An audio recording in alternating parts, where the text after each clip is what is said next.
এখন ডুব দিয়ে মাছ ধরা দেখতেছি। এই লোকটা আধা ঘন্টা আগে পানিতে ডুব দিয়েছে, এখনো উঠছে না। ওই যে নৌকার ওখানে যে ঘুগরি উঠছে, এই যে এখানে ঘুগরি উঠছে, এইখানটায় আছে লোকটা। এই লোকটা এখানে আছে বর্তমানে। পুরো এলাকা ঘুরে আধা ঘন্টা ধরে সে পানির নিচে আছে। থেকে উপরে অক্সিজেন চলছে, এই মেশিনের সাহায্যে অক্সিজেন চলছে। লোকটা আধা ঘন্টা ধরে পানির নিচে আছে। এই যে এখন বর্তমানে সে এইখানটায় আছে, এই যে নৌকার পেছনে আছে। দেখেন কীভাবে ঘুরতে উঠছে। আর এই যে ইনি উপরে বসে বসে নৌকাকে কন্ট্রোল করছে, আর সেই সাথে ওনার অক্সিজেন সরবরাহ যাতে ব্যাঘাত না ঘটে বারবার মেশিন ঠিক করছে। আর ওই লোকটা পুরো এলাকাটা উনি ঘুরে ঘুরে পানির নিচে ঘুরে ঘুরে মাছ ধরতেছে।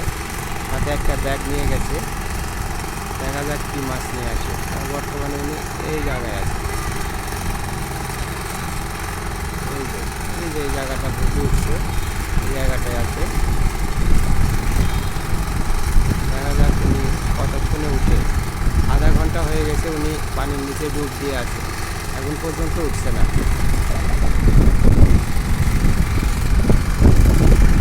এখন এই জায়গাটায় আছে, এই যে ঘুরে উঠছে, এই জায়গাটায় আছে উনি। একটা মানুষ কতক্ষণ পানির নিচে থাকতে পারে দেখেন।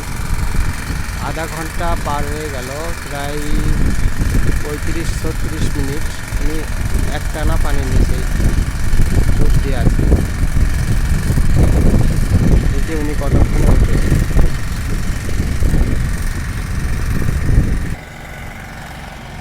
উনি পুরো এলাকা চষে বেড়াচ্ছে পানির নিচে। দেখা যাক কী মাছ ধরে। ব্যাগ নিয়ে গেছে আর সাথে অক্সিজেন চলছে। দেখা যাক, প্রায় 40-45 মিনিট হতে চললো, এখন পর্যন্ত উনি পানির নিচ থেকে ওঠেনি। একবারই ডুব দিয়েছে। একবার ডুব দিয়ে মানুষ কতক্ষণ পানির নিচে থাকতে পারে।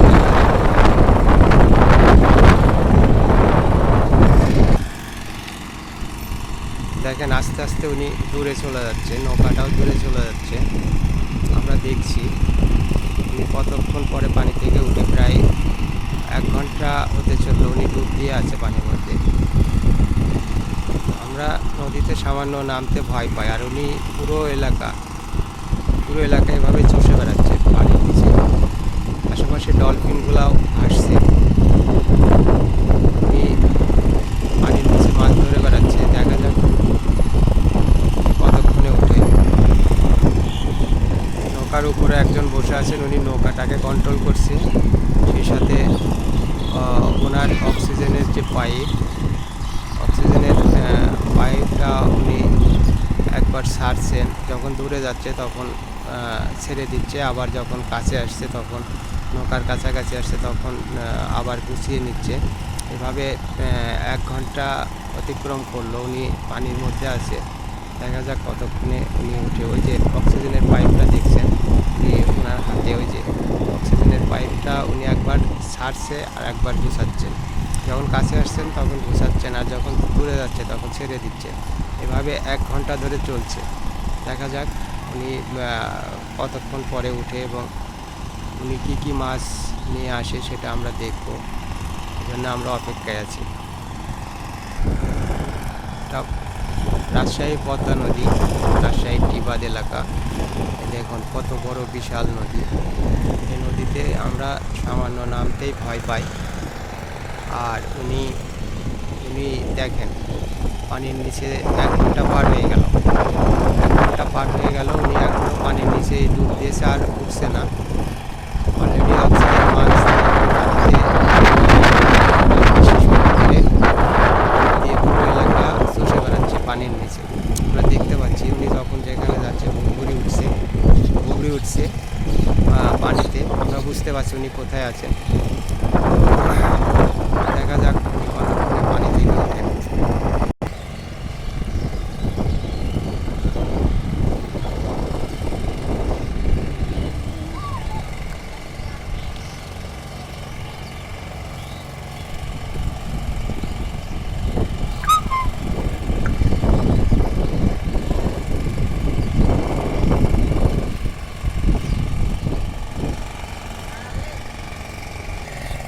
ওই যে দেখেন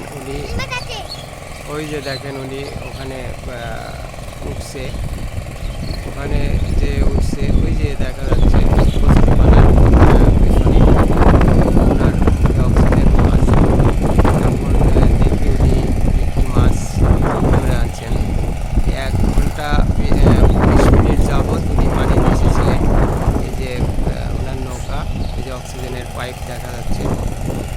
1 ঘন্টা 20 মিনিট যাবৎ পানি এসেছিলেন। এখন দেখা যাক উনি 1 ঘন্টা 20 মিনিটে কী মাছ উনি ওনার ব্যাগে ধরে আনছেন, আমরা একটু দেখব।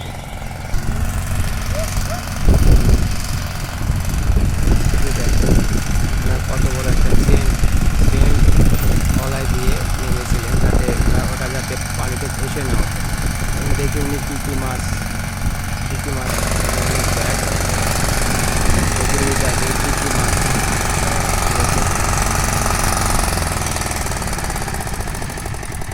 চাচা মাছ কি হয়েছে?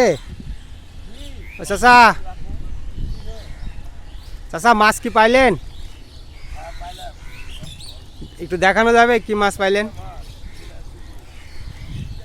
আচ্ছা, উনি নৌকা ঘোরাচ্ছে, দেখি উনি নিয়ে আসুক, আমরা দেখব কি মাছ ধরেছে। 1 ঘন্টা 20 মিনিট উনি একটানা পানির নিচে ডুবেছিলেন, দেখা যাক কি মাছ নিয়ে আসে। ওই যে উনি ব্যাগ তুলছেন, ব্যাগে অনেকগুলো মাছ, বেশ ভালোই মাছ পেয়েছে মনে হচ্ছে, দেখা যাক।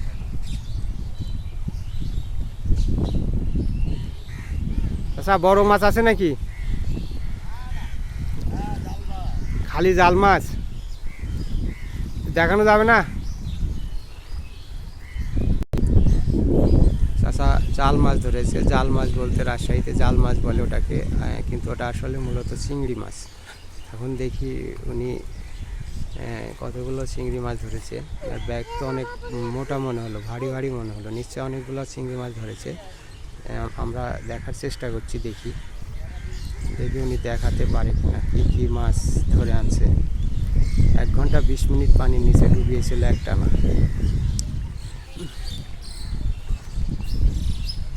উনি এখন সামনের দিকে যাচ্ছে, হয়তো আবার ডুব দিবে হয়তো, দেখা যাক কী করে। লাইনে থাকুন, অপেক্ষায় থাকুন, ইনশাল্লাহ আমরা দেখাবো ইনশাল্লাহ।